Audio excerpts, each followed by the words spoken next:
살아온 길을 보면 그 사람이 보입니다.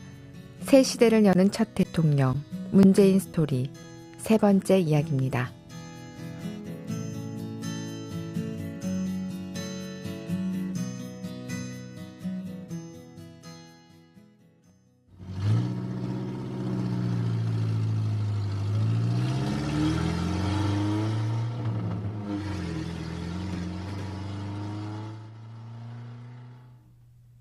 꼭 이리 가야 합니까? 가봐야 할 거 알겠노? 누가 이리 간답니까? 다들 서류 제출로 끝낸다 아닙니까? 누가 변호사님처럼 이리 직접 간답니까? 운전을 하고 있는 사무장의 볼멘 소리가 계속 이어집니다. 그 볼멘 소리를 귓등으로 흘리며 문재인 변호사는 계속 서류만 지적일 뿐입니다.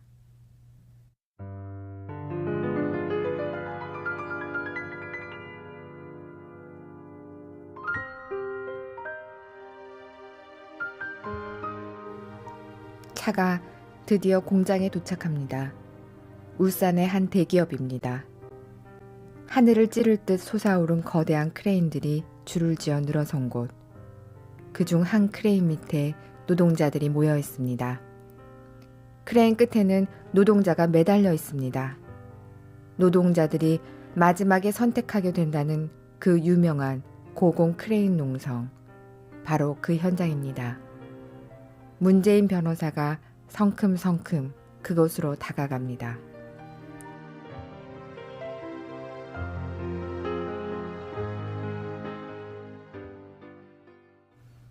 하도 교묘하게 엮어버리니까 참말 어찌해야 될지 모르겠습니다. 그 며칠 전 몇 명의 노동자가 문재인 변호사를 찾아왔습니다. 사건의 발단은 여느 노동사건과 크게 다르지 않았습니다. 회사가 노동조합의 조합원을 해고했고 노동자들이 이에 반발하며 해고의 부당함을 알리고자 고공 크레인 농성을 시작한 겁니다. 그러자 회사는 이제 건조물 침입죄라는 걸 들고 나옵니다. 결국 그것으로 고공 농성자들을 고소했고 법원은 이에 유죄 판결을 내려버립니다. 항소를 해야겠는데 하도 요상하게 엮어놔 버리니까 참말로 어찌할지 모르겠습니다. 건조물 침입죄라는 게 도대체 뭔 말인지 잘 모르겠는데 뭐 지네 재산에 우리가 침입해갖고 전가하고 있다 뭐 그런 소리 알겠습니까? 변호사는 운동가가 아닙니다. 법으로 말하고 법으로 싸울 수밖에 없습니다. 건조물 침입죄라는 것이 과연 법리적으로 타당한가? 이제 그걸 증명해내야만 합니다. 참으로 난감한 사건이었습니다.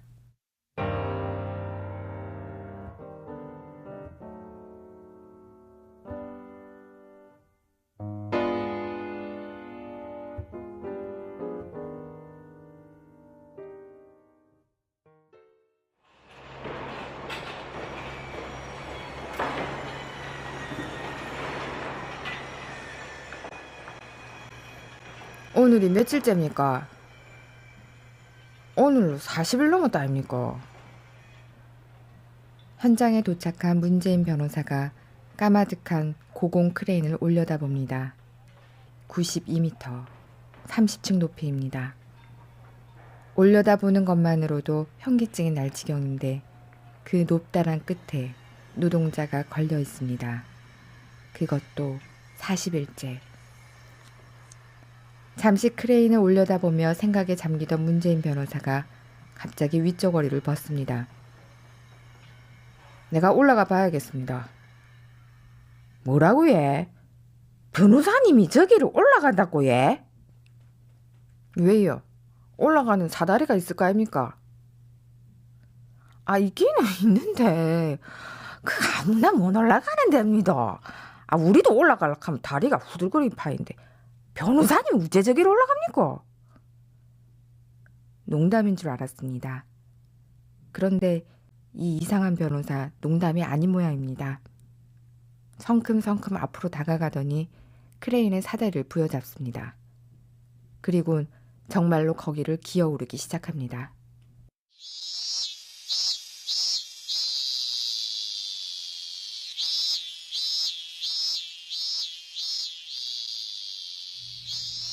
(8월) 여름 한낮의 햇볕은 새도 녹일 듯한 기세로 내리쬐니다. 그 불타는 하늘 위로 오르는 외줄기 가느다란 사다리 하나. 문재인 변호사가 그 길을 오릅니다. 한 계단, 또 한 계단. 아무리 올라도 끝은 보이지 않고 한순간 밑을 바라보면 그 역시 천길 낭떠러지입니다.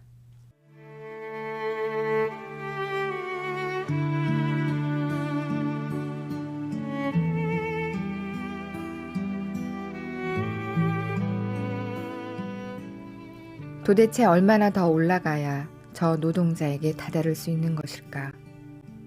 왜 그는 그 위태로운 길을 가야만 하는 것일까?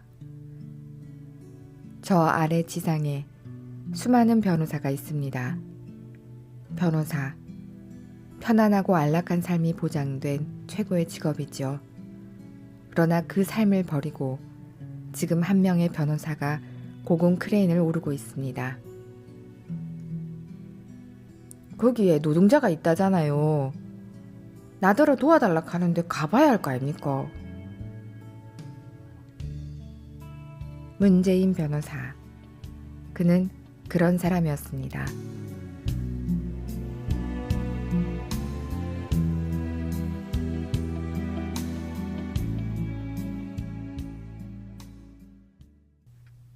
얼마나 올랐을까?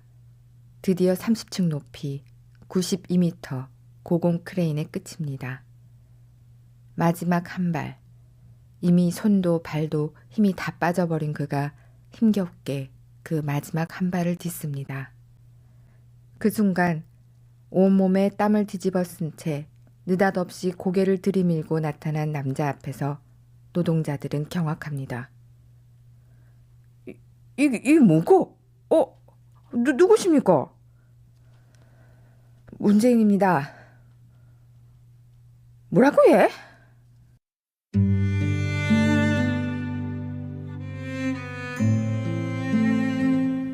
변호사 문재인. 그가 정말 그곳으로 왔습니다. 억울한 노동자들이 마지막으로 기어오른 크레인. 그 까마득한 높이에 차려진 단 몇 평의 땅. 그 고독한 노동자의 땅에 변호사 문재인. 그가 왔습니다. 아이, 여가 어디라고 이래 오셨단 말입니까? 참말로 여가 어디라고? 노동자들이 그를 붙잡고 눈물을 쏟습니다. 한평생 노동으로 단련된 그 씩씩한 장정들이 울고 있습니다. 평생을 가슴에 담아둔 한이 서린 노동자의 눈물입니다. 이제 됐습니다. 이 싸움은요. 우리가 끝내 못 이기고 이래 허망하게 끝나다 해도 진짜 지금 제 맘에 얼마나 벅찬지 모르겠습니다. 인자 됐습니다.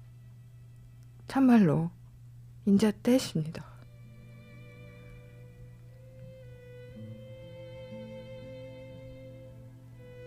자신들의 이야기를 들어주겠다고 그 높은 크레인까지 올라온 변호사. 노동자들은 그것만으로도 이미 충분했습니다. 문재인 변호사는 노동자들에게 그런 사람이었습니다.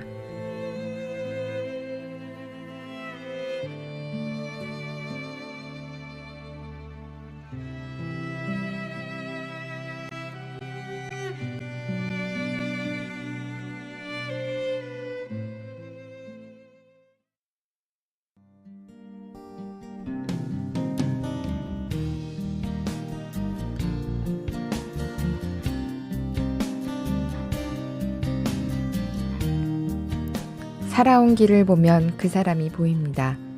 새 시대를 여는 첫 대통령, 문재인 스토리 세 번째 이야기입니다.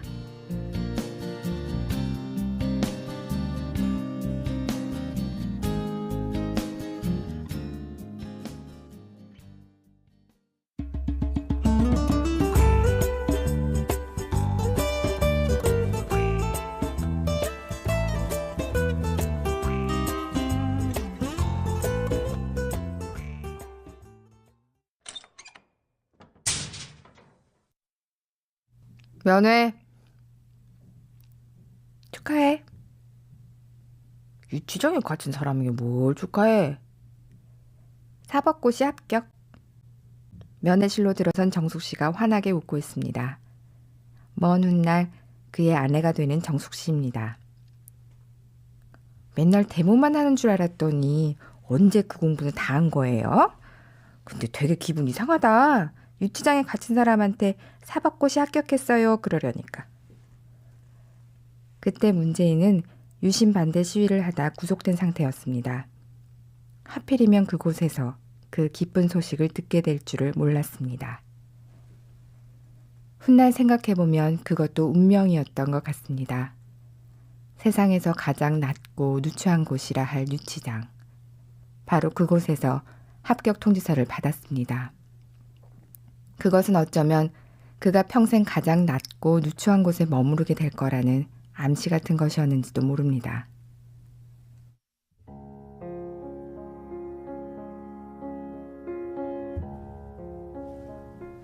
변호사가 된 것도 마찬가지입니다. 그가 처음부터 변호사가 되려는 건 아니었습니다. 사법연수원을 졸업할 때 그의 성적은 차석. 그건 당연히 판사로 임명받는다는 뜻입니다. 그 자신 역시 판사가 된다는 것을 한 번도 의심하지 않았습니다. 그러나 그의 민주화운동 경력이 문제였습니다. 임용을 앞둔 마지막 면접. 심사관은 그에게 민주화운동했던 걸 후회하는지 묻습니다. 일종의 반성문을 요구하는 것이었습니다. 그는 단호히 거부합니다. 그것은 결코 후회를 하거나 반성문을 써야 할 일이 아니었습니다. 그는 부끄럽지 않았습니다.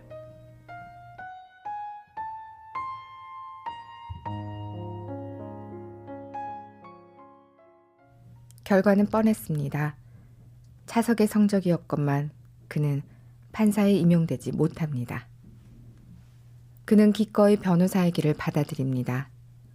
그는 그것도 운명이었다고 말합니다. 변호사가 되라는 운명. 변호사가 되어 첫 사건을 맡는 순간부터 그는 자신이 천상 변호사일 수밖에 없다는 걸 직감합니다. 그는 사람을 판결하기 위해 태어난 사람이 아니라 사람을 지키기 위해 태어난 사람이었습니다. 사람이 먼저다. 그의 천성이 그러했고 그의 철학이 그러했습니다.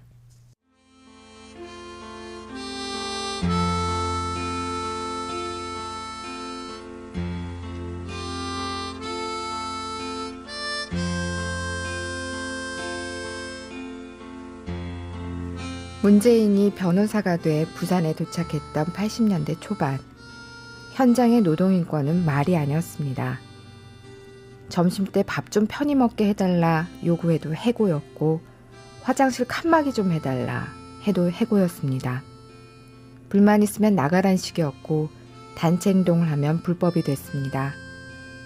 매일 수많은 노동자들이 거리로 쫓겨났습니다.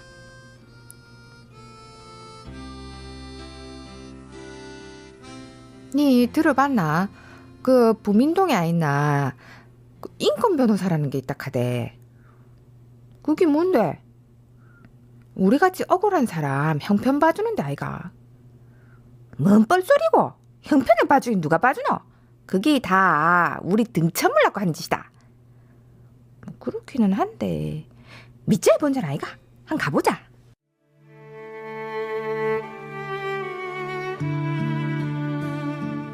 오빠를 공부시키기 위해, 동생들 공납금을 대주기 위해 고향을 떠나왔던 나이 어린 신발공장 노동자들이었습니다.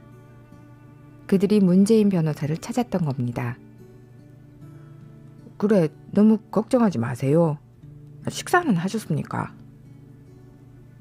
어린 노동자들은 그날 법정에서 문재인 변호사가 판사에게 했던 말을 평생 잊지 못합니다. 저 친구들, 저 고운 손톱에 바늘이 꽂히고 더워서 바지가랑이를 오려야 되고 밥 먹을 시간이 없어서 굶어야 하는데 저 어린 친구들의 심정을 아십니까? 저 표정들 한번 봐주세요, 판사님. 똑똑히 한번 봐주세요, 판사님. 흐느끼는 소리가 들리기 시작했습니다. 잠시 뒤 법정은 눈물바다가 됐습니다. 공순이 취급하며 누구도 들어주지 않았던 이야기입니다. 그런데 문재인 변호사가 지금 그 공순이가 돼 판사에게 따지고 있는 겁니다.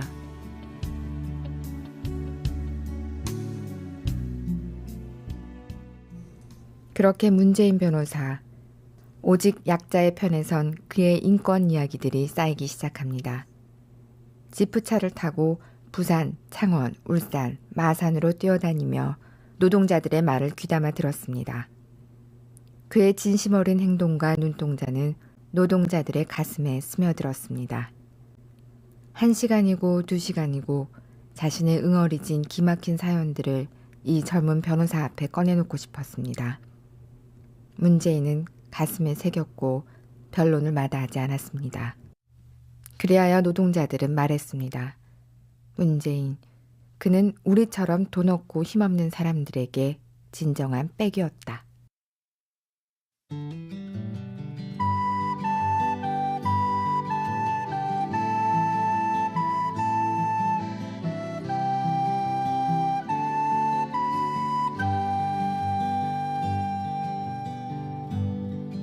먼 훗날 그의 변론을 받았던 노동자들이 그를 찾아옵니다. 그가 민주통합당 대통령 후보로 결정된 직후였습니다. 네, 뉴스 보자마자 만사제치고 달려왔습니다. 저희가 뭐 도울 거 없겠습니까? 그때 돈 한 푼 안 받고 그리 해주신 거 생각하면 안 보내도 해야지. 우리 변호사님 당연히 대통령 되셔야지. 그들의 마음속에 그는 이미 대통령입니다. 변호사 시절에서 대통령 후보까지 어디서 무엇을 하든 그의 길이 달라지지 않았기 때문입니다.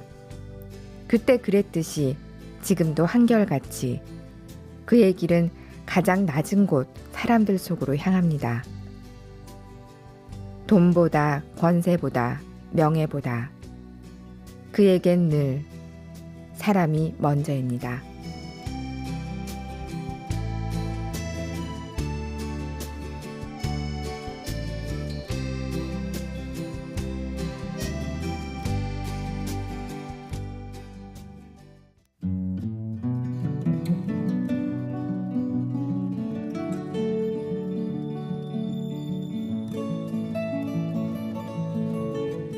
살아온 길을 보면 그 사람이 보입니다.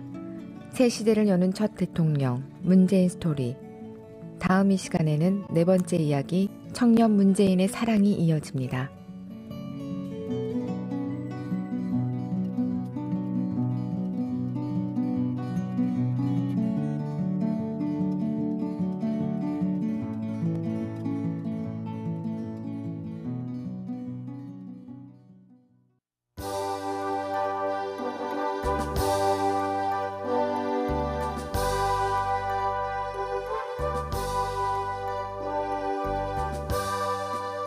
제18대 대통령 선거 방송 연설.